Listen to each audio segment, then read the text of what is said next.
Welcome to our January garden calendar. This month we're going to visit with Randy Bigsby, who is an expert on local native bees, using them as pollinators and how you can attract them to your home garden. Also, we're going to visit Laura Crooks at the library and see what resources are there and look at what some master gardeners have done and some plantings. And then also we're just going to look at some different tips in pruning, things you can do to get ready for the gardening season, and just general tips for the month of January.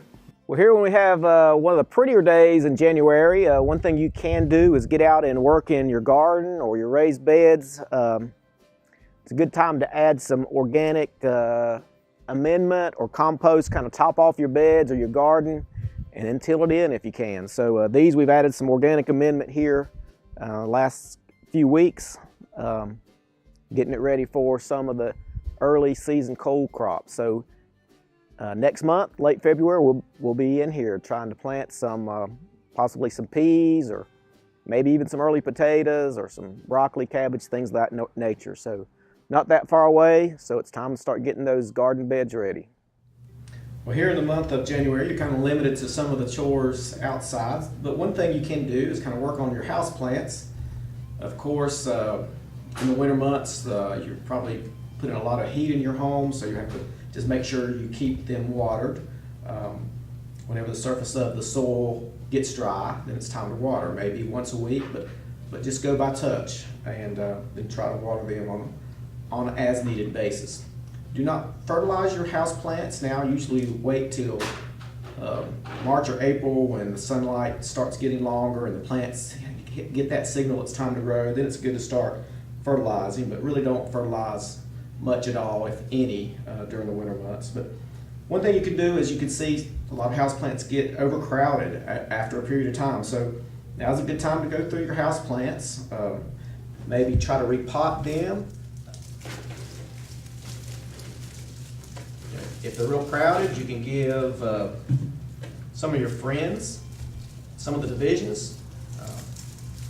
So just go ahead and take them out, divide them, give some of your friends, and all in all, you'll have a better house plant in the long run for doing that.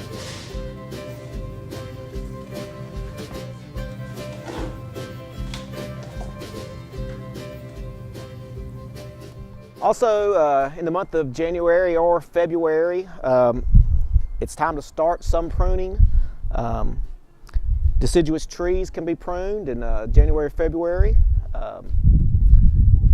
And the only reason you'd want to prune is if you have some dead limbs, something that's crossing or out of shape, something that's diseased, or if there's a need like it's rubbing up against a building or getting in the way of a power line, something of that nature. But typically we don't prune just to prune, because trees and shrubs grow based on the need of leaves and photosynthesis to feed the root system underneath them. But when there is a need to prune, usually January and February are good months to prune most shrubs and trees. So here on a rose bush, this rose right here, we have some diseased looking wood, kind of it's dying back in here in one of these shoots. A little growth, but still it's not as healthy as some of those other shoots. So we can take some of those out. There's another one here as well. So some wood that's not healthy, we can pull that on out. And then also, if there's something that's out of shape with the rest of the bush, you can take some of that off as well.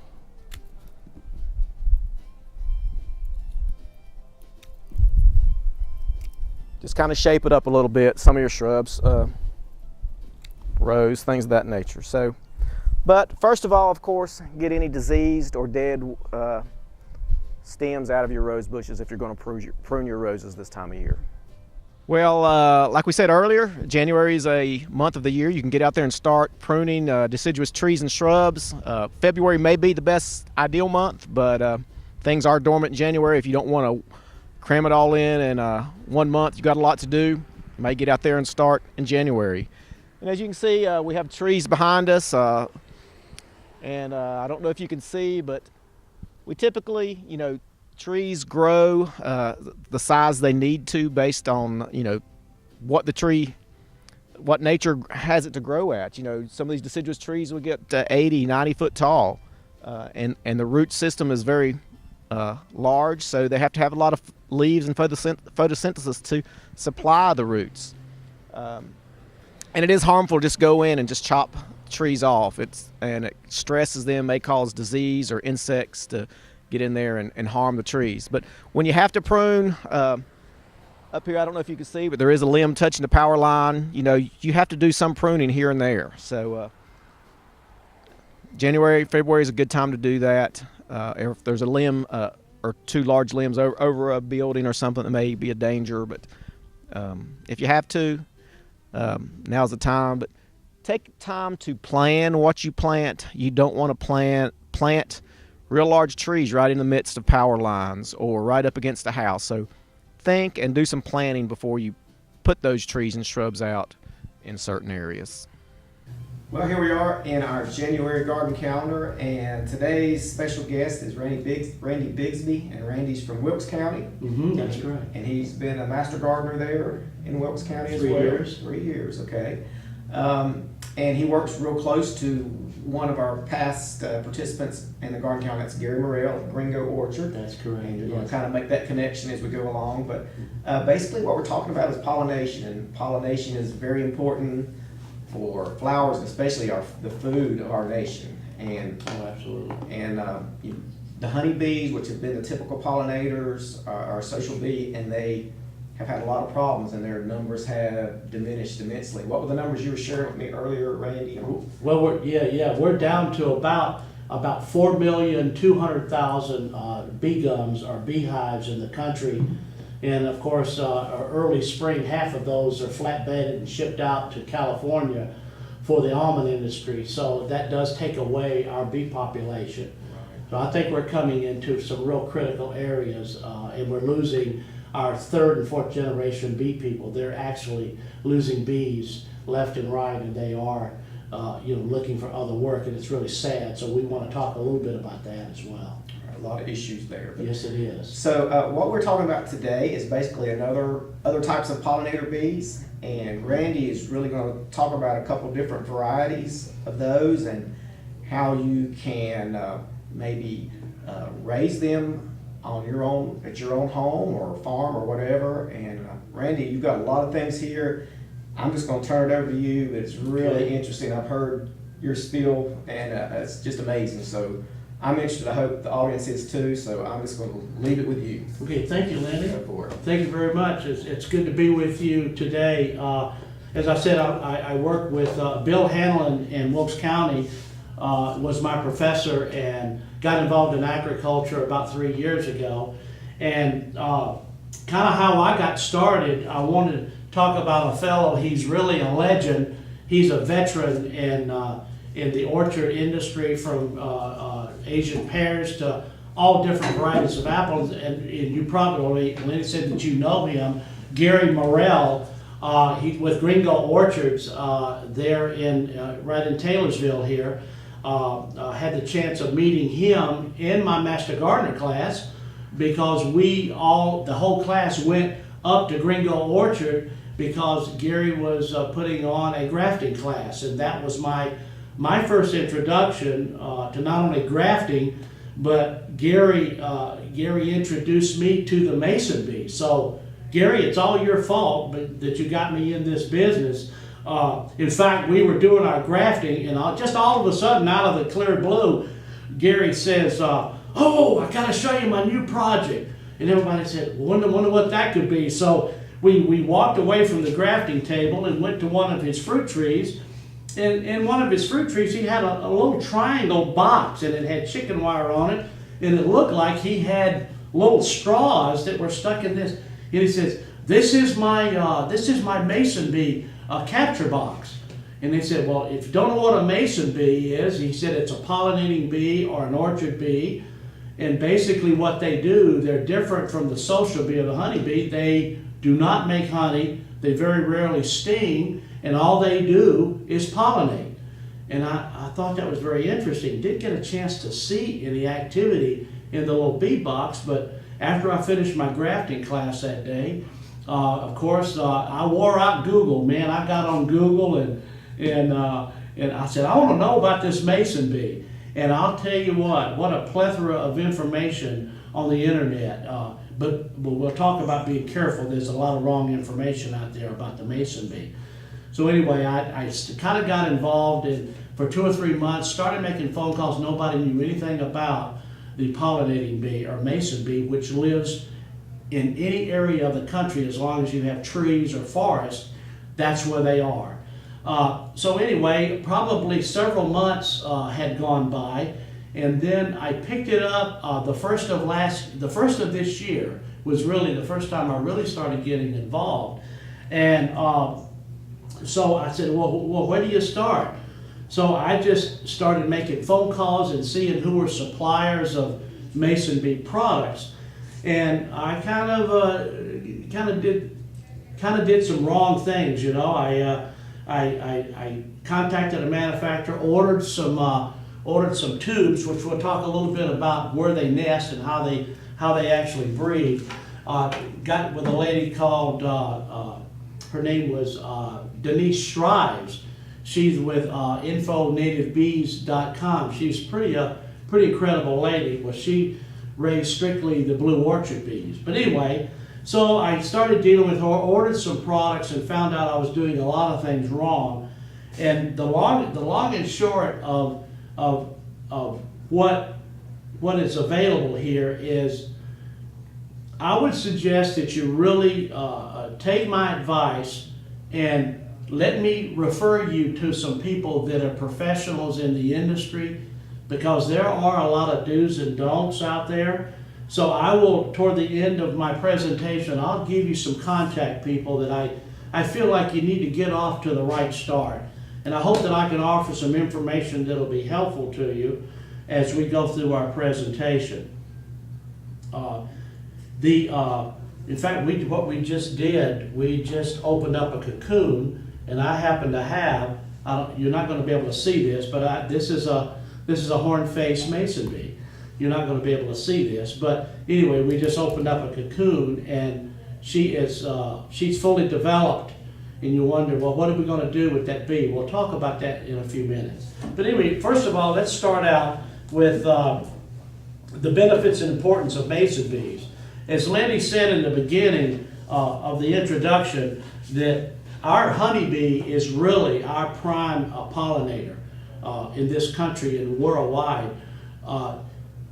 The thing with the honeybee or the social bee, there are some innate problems with the honeybee, but to let you know where I stand as far as, I'm not a pro mason bee, I'm a pro any kind of an insect that pollinates, whether it be honeybees, mason bees, bats, carpenter bees. They create a lot of damage, but they are partial pollinators. We'll talk a little bit about that as well.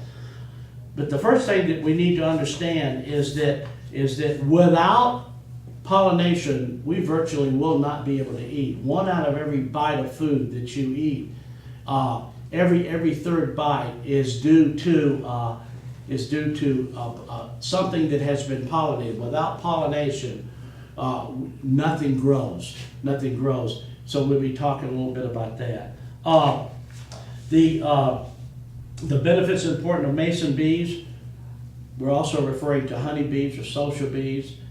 Pollination is critical at this time. And the things that we're experiencing with pollination is 2 areas that we'll be talking about: the colony collapse disorder and what is really causing that. And I'll refer you to YouTube that you'll be able to get some really good information on. First of all, I would like to tell you to go to my site, because I have some information on my site. I've got YouTubes that'll take you into certain areas. My website is Native Bees, N-A-T-I-V-E, Bees, B-E-E-S, the initials NC for North Carolina.com.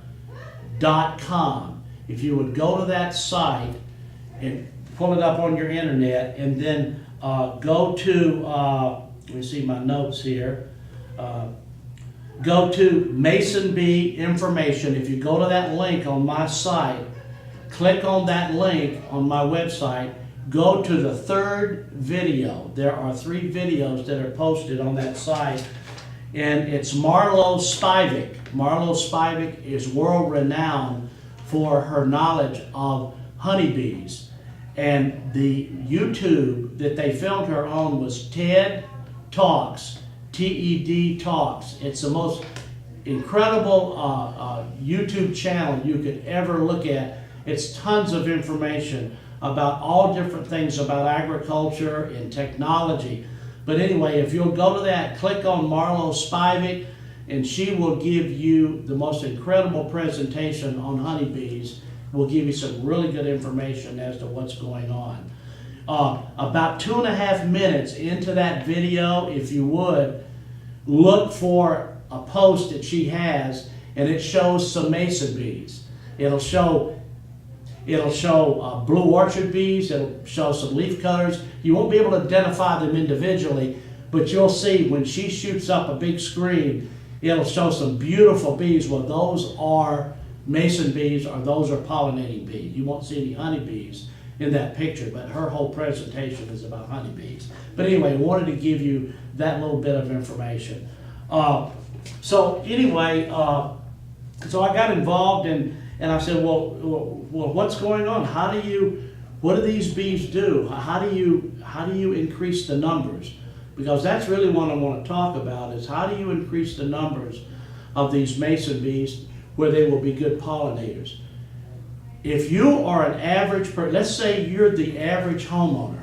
I'm not putting down an average homeowner, but the average homeowner that loves to have beautiful flowers.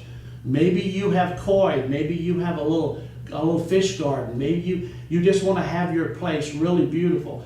Well, you're really the key. You are really the key to this grassroots thing that we have to get going. It's called Bee Gap, Gardeners Adding Pollinators. If you would allow us to show you how to put these capture boxes in your yards, we will show you how to increase the numbers of these mason bees. And it's not like the honey. The honeybee is a big deal.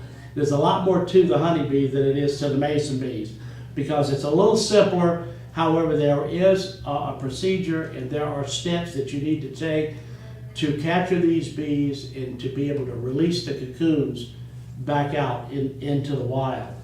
So anyway, let me go into just a few things what the industry is offering as far as what do you do. Step one, the first thing that you have to do is you have to determine what do you use to attract these bees. If you are a homeowner and you have a beautiful landscape, you're going to attract all kinds of bees. You're going to attract the honeybee, you're going to attract the carpenter bee, you're going to attract all kinds of pollinating bees.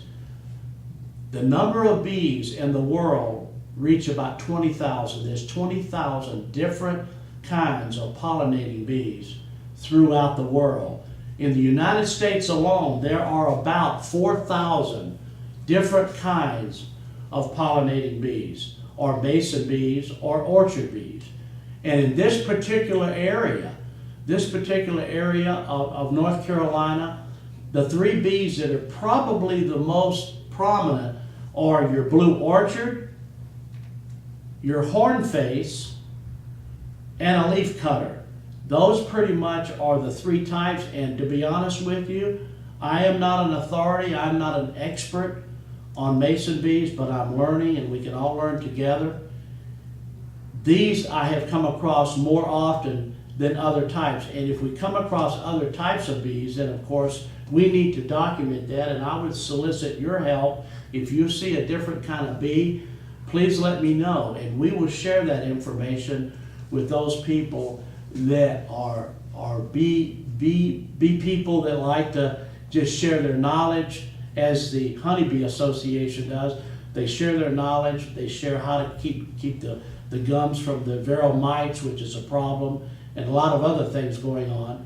But what we can do as mason bee people, we can share our knowledge, and we can really go forward and increase the numbers. So talking about increasing the numbers, this is very, very important. is as our honeybees dwindle to a point, and they're not totally extinct, they are available to do most of our pollination, but the mason bee, if we can increase the population of the mason bee, then we can have things pollinated a lot better, a lot more thorough than not being pollinated at all. So here's a couple of things that we need to consider. What is causing the colony collapse disorder? Why are our bees dwindling? Well, we know that the neonicotinoids, or neonics they call them, they're systemic pesticide. Back after World War II, after the World War, what happened is agriculture totally changed and shifted at that point. We even have insecticides that kills the weeds in growing crops. Well, weeds have flowers. That's food for our bees, and our bees need to have food. When they go out, they're not pollinating for our benefit. That's actually their source of nutrition. And if you don't have the proper amounts of yellow bells, forsythia, liriope, the things for the bee, a great bee food is red buds. Red buds are really good. Grow red buds. Grow hedgerows down your crop fields to give those bees food, and you will attract them. And then if we can attract them, then we can capture them, and we can let them lay their eggs, and we can increase the numbers by gathering the cocoons. And we're going to go into a little bit of that in a few minutes as to how we can actually manipulate the market to where we can actually start making the bees more prominent in the areas that we want to have them to pollinate. So anyway, the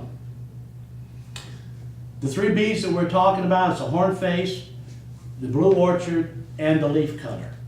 And don't want to go too much in detail on that. If you do want information, on my website, I have a place where you can call me if you have a question, and I can direct you to more sites. For the sake of this video, we have limited time to give you all the information that's necessary. It's kind of like a fire hydrant. I can't give it to you all at one time, but on the end of my website, there's a place that you can leave your name, phone number, your contact information, your email, and I promise I'll get back with you as soon as I can. So go to my website, and if you have questions, call me. So anyway, basically, the industry standard is, what do you do to, when I say capture a bee? Well, they're living, where are they living? They're living in woodpecker holes. They're living in if there's a tree that's split, it's a place that they can get in there and lay their eggs in early spring when they mate, in the ground, wherever they can lay their eggs. Preferably they are looking for a place very similar to a 5/16 inch hole, which is a little smaller than a pencil. I can't get a pencil down in this tube, but there are many different ways that you can provide nesting places for these bees. This is what happens. Early spring, when it reaches 55 degrees, in the wild, where the cocoons have already matured, those cocoons will hatch out. When they hatch out, the male and the female, they mate. She ovulates in about 3 days, and she's desperately looking for a place to lay her eggs. So what do we do at that point? If we have some boxes that have these tubes available, they will find and they will seek out a place to lay their eggs. We want to make it easy for them. So this is when I refer to a capture box, I'm referring to some type of a box that will house the tubes. So we're going to talk about just a couple of different kinds of tubes. Industry standard is they have what they call cardboard tubes, and these tubes are about 6 inches long, and they're about 5/16 of an inch opening in the hole. Okay, so what happens is she will go in and she'll lay her eggs in this tube, and during the summer, things will start metamorphosing inside there after she lays her eggs. And then October, excuse me, in October what we'll do is we will retrieve the cocoons that have nested, that they have laid in the tubes themselves. And basically, this is what they call an easy tear. And what you will do is you'll start tearing open this tube, and then you'll start retrieving the cocoons that were metamorphosized during the summer around October. You want to get those out of the tubes and then take those cocoons. In fact, I have a few cocoons here that I have that I captured over the summer, but these were in a refrigerator. You want to keep them about 39 degrees in a refrigerator till early spring. You do not want them to hatch out. They've already matured, so if you can keep them in hibernation until it's time to release them the next spring, then that's how we increase the numbers. They'll live during the summer, they'll die, and whatever's left over with laying the eggs and the cocoons, that's the next generation. Unfortunately, these do not live like a honeybee. From what I understand, the queen will live for years and years and years.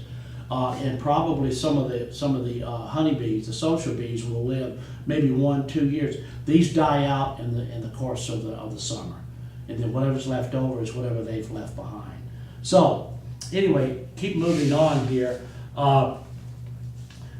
There are do's and don'ts. I have gone through, like I said earlier, a learning curve of getting wrong information. There's a lot of good information out there, and we'll talk about that toward the end to direct you to a good source. But primarily, when we were talking about the cardboard tubes, they're a little cumbersome to break loose and see if after you're twisting these, kind of like the Pillsbury biscuits where you roll them out of the cardboard. Well, these are called easy tear tubes. I have phased out of these particular tubes. I've gone more toward the natural, toward the organic.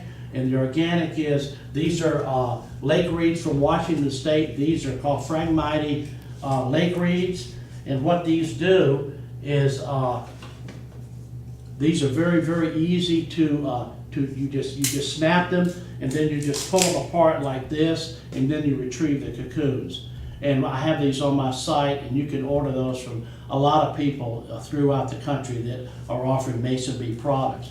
I like something more natural, more organic, so I'm phasing out the cardboard. But that's your preference. If you want to use the cardboard, that will be fine. Now the capture boxes, I would recommend that you be creative. If you've worked in wood, you can make the boxes to house the tubes. There are a lot of ways that you can actually make these. I have some available which are very inexpensive. We'll talk a little bit about that. But primarily the house that I'm using, it's just a standard, it's all right angles, real easy to make. And then you can put these on a post, you can hang them on your barn. You just have to have a little bit of an overlap on your roofing system. Put your tubes in there, and then just wait for the bees to come. In fact, you can stand as close as I am to my house, and she'll come in. If you stand in front of the house, she'll land on your shoulder. She'll wait till you're out of the way. She was not aggressive like the social bee. So they're really, really fun for homeschoolers, for children that said, "Oh, I don't want to be around bees because they sting." These will very, very, very rarely will sting you. The social bee or honey bee, they guard the bee gum. They guard it because of the queen, the honey, the babies. They have a reason to guard that. If you come near their hive or their bee gum, they're going to attack you. The social bee, the mason bee, what she does is all she's interested in is laying her eggs. So she can't guard the house and lay her eggs at the same time. So the mason bee, all she wants to do is just to lay her eggs. That's her main purpose. And they'll go in, she'll lay her eggs, and then at the end of the summer, toward October, you pull all these tubes out, you retrieve them, you clean up the cocoons, and we'll talk to you more about that at another time. And then you hibernate those cocoons, and then you put them in a brooding tube, stick them in your box, put your box out, and they will hatch out right into your garden. And they pretty much stay within 1,000 to 1,500 feet of your property. They don't go for miles. They'll just hang around your property when they hatch out. So anyway, we could give you more information, talk more about it. But this is a standard little box that I made in my workshop. This is one capture box. The this is kind of overkill. This is you can get as elaborate as you want to. More and more tubes here. This is what they call a nesting block that you can retrieve your cocoons. So this is a good product to use. You can get as elaborate as you want to. This is kind of overkill, but this will give you an idea with the reeds and with the nesting block combination. This is called the Bee Adventure. This is made out of a polymer material. It is very easy to put together. It's great for the preschoolers. This is how it comes shipped, and you just put it together like a jigsaw, like a puzzle, and you put your tubes in there. Small hole here, you just hang it on your barn, and these are around $22, including shipping. These are a great little starter box that you can get going for the kids. Just hang. You might want to get 2 or 3 of these and hang them on your property. Put them in full sun, and this is a great little starter box that will really do you well. And we'll talk to you and direct you how you can order these. This is how they come shipped. The beautiful thing about this is you just take them apart when you recover the cocoons, and you just clean them up, stack them like so, keep them inside, put them back together early spring. So you'll get years and years of use out of this little, called the Bee Adventure, which is a neat little box. Okay, let's continue on here. Here's another thing. If you want to be creative, a friend of mine said, "Randy, can we do this in a gallon can?" And I said, "Well, gee, I don't know. I've never used a gallon can." So anyway, what we did is we got some bamboo. We lined it with bamboo, and then we made a little center core for our tubes, and we put our tubes in this. And of course, he screwed it to a tree. And believe it or not, he filled up all of his reeds this past summer. We had quite a capture, quite a wild capture. I had probably 45 capture boxes throughout Wilkes County and Taylorsville and Watauga. Had some in Watauga County, and Gary Morrell had a little capture. I put 4 capture boxes at his orchard. I was able to capture some bees there as well. But anyway, so you can use gallon cans. You can use the Bee Adventure that I just mentioned. You can make a capture box like so. Very, very simple to do. I'll give you some instructions if you just email me and we can talk about it. Or you can come by my house in Moravian Falls and we can talk bees. Okay, so as far as getting ready for early spring, I would suggest that you start getting your ducks in a row and start making inquiries as to where can I get the tubes, where do I get the boxes, am I going to make them, am I going to use gallon cans? We certainly welcome any questions that you have and get you in the right direction. However, there are some do's and don'ts. I just want to mention just a couple of them that you really need to be careful of. If you go on the internet and you pull up Mason Bee, you are going to get all kinds of people that are marketing products. Now, I'm not saying that I'm the expert, but I know that I've made some mistakes when I first started out until I hooked up with some people that really knew what they were doing. There are websites that say, "Oh, you want to get Mason bees, then just get yourself a block of wood and drill 5/16" holes in it and just drill it as far as you can drill it without coming out the other side." There is an example of a nesting box, if you want to call it a nesting box. However, this doesn't work. How are you going to get the cocoons out of there? If there are cocoons that are laid or eggs that are laid in the far back and they're not able to get out, how are you going to clean the cocoons up from pollen mites? That you want to clean up those cocoons to where they don't have any problems as far as mites and things. So this is not really, and I thought about this. I said this would be a good way. It's inexpensive. I was looking at, well, that's cheap, that'll work, but this does not work. Here's another do and don't. There are people out there that are marketing with PVC pipe. What they'll do is they'll have houses made of PVC pipe, and then you just put your tubes in there and find a way to mount this wherever. Well, unfortunately, this sweats, it's thick, it sweats, it's gonna cause some moisture in there. So this is kind of a no-no. I wouldn't recommend you using PVC pipe as a nesting box. I would use wood, something like cans, something like that. And you can be creative. Now you can go online and you can see what really you would like to do, what direction you would like to do, as far as how are you going to place the tubes and where you're going to place them. So this particular thing is a do and a don't. PVC is not really a good way to go. So, but the can is an excellent way to purchase your tubes and then mount them in gallon cans. Okay, so let me see. There's a lot going on as far as a company that I'd like to recommend, and what they have is they have what they call B-Gap. B-Gap is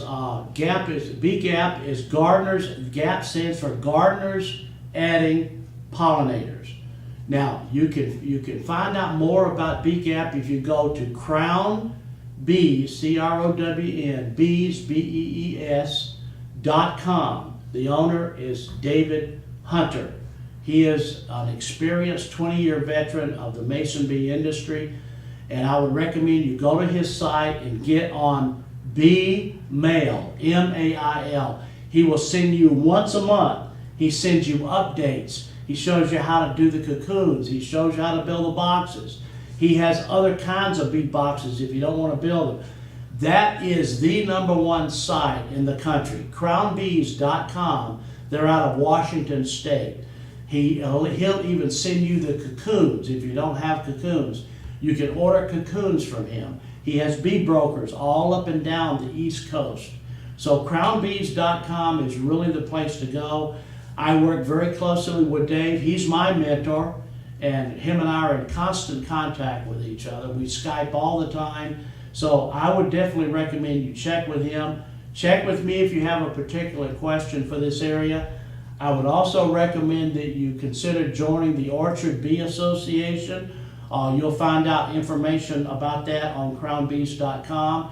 Give them a call. They'll be glad to assist you in any of your wants and needs as far as capture boxes, cocoons that you'll want to release, and any other information. They're probably the #1 source for your bee questions.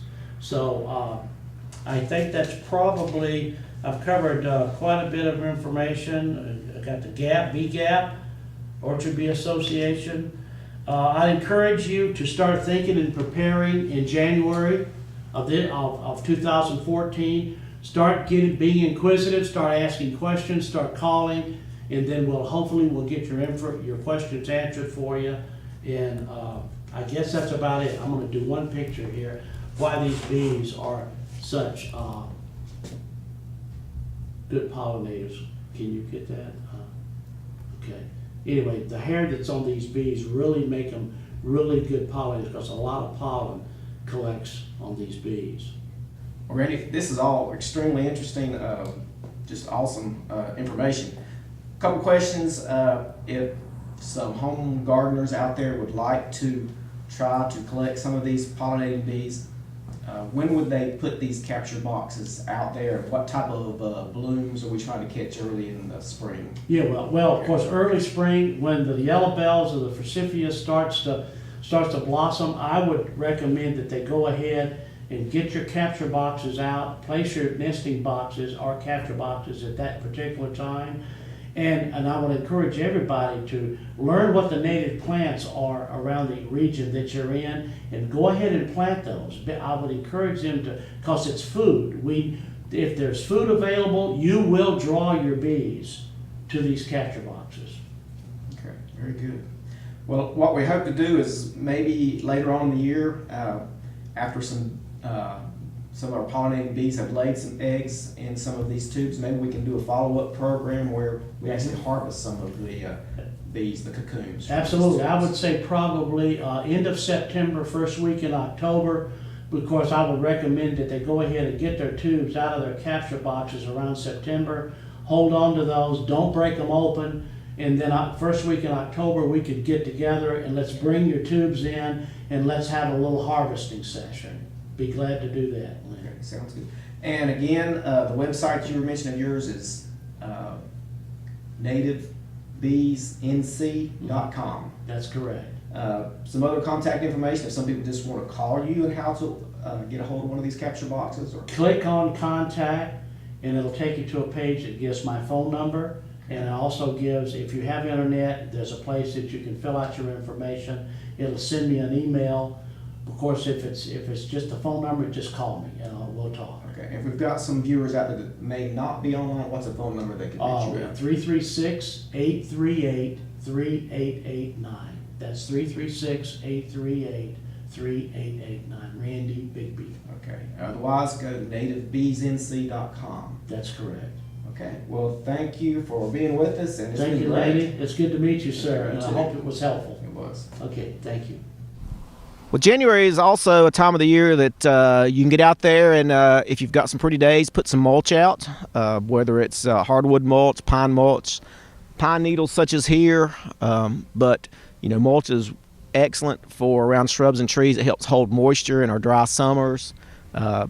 It's a good preventive of a lot of weeds. Maybe a few weeds get through, but not near the amount that would be if it was just bare ground. So get out there and mulch. You want your mulch to be 2 to 3 inches deep. If it gets 3 or 4 inches deep, that can be too much. You can actually, believe it or not, suffocate the roots. The roots do need some oxygen. If you get a real thick layer of hardwood or pine mulch, that can harm them. So 2 to 3 inches of mulch is the rule. And if it's up against a hardwood tree, you need to keep it pulled back an inch or two away from the base of a tree trunk. Also, here at we're at the Alexander County Library. The Master Gardeners did some landscaping here a few months back, and we'll probably show you a few pictures of some of the plantings there. Some things were just not doing well. A lot of shade on this side of the building, so we went back in and selected some plants that were more shade tolerant and should do well as they put on some size. So we may look at a few of those shrubs, but also in January, a good thing to do is to read up on plants, gardening, any of those things. It's just a good time to catch up on some knowledge there that'll be helpful for you when spring does roll around. Well, here I am at the Alexander County Library, and I'm with Laura Crooks, which is the director of the library. And we've already said that January is not a month that a lot of people get out in the garden and do a lot of work in, so one thing they can do is come to the library and check out books on gardening. And I know the library has a lot of those, don't you, Laura? Yes, we have shelves and shelves of books about gardening, all sorts of things, flowers, lawns, vegetables, you name it. You can find it here. So, yeah, it's a great warm place to come. It's quiet, Yes. great place to read. So come get some good resources. A great time to do that. And access to the internet as well for planning your garden. If you don't have internet, you can come sit down. Several stations here, right, that you can have access to. Okay, so We're ready for you. so come to the library and get ready to garden in the spring. A lot of good resources. Well, a few other tips or a few other chores for the month of January. As you're thinking about planting this spring in the garden when things roll around, check out those seed catalogs. Be thinking about what vegetable seeds you want to order, if it's those giant watermelons or those heirloom pumpkins or tomatoes. You may be going ahead and looking through your catalogs or online and ordering some of those seeds and getting those on the way to your house. Also, January and February is a good time to prune your fruit trees. If you've got apples, peaches, something of that nature. Grapes, you might want to wait till later February, early March, but your apple and peach trees, things of that nature, you can get out there and get to pruning on those anytime. And then also in January, usually mid-January at the Extension office, if you're interested in ordering some small fruit or fruit trees, just give us a call. We'll have those order forms, and we'll have it posted online also. We'll have blackberries, raspberries, strawberries, blueberries, apples, peaches, some grapes, muscadine, several things there. So just touch base with us middle of January, and we'll have those available. So I hope you've enjoyed our January garden calendar. If you want to contact the Extension Service, we are located behind First Baptist Church and right directly beside the Health Department. Address is 376 First Avenue Southwest. Also, you can call us at 632-4451, or you can look us up online, alexanderextension.com.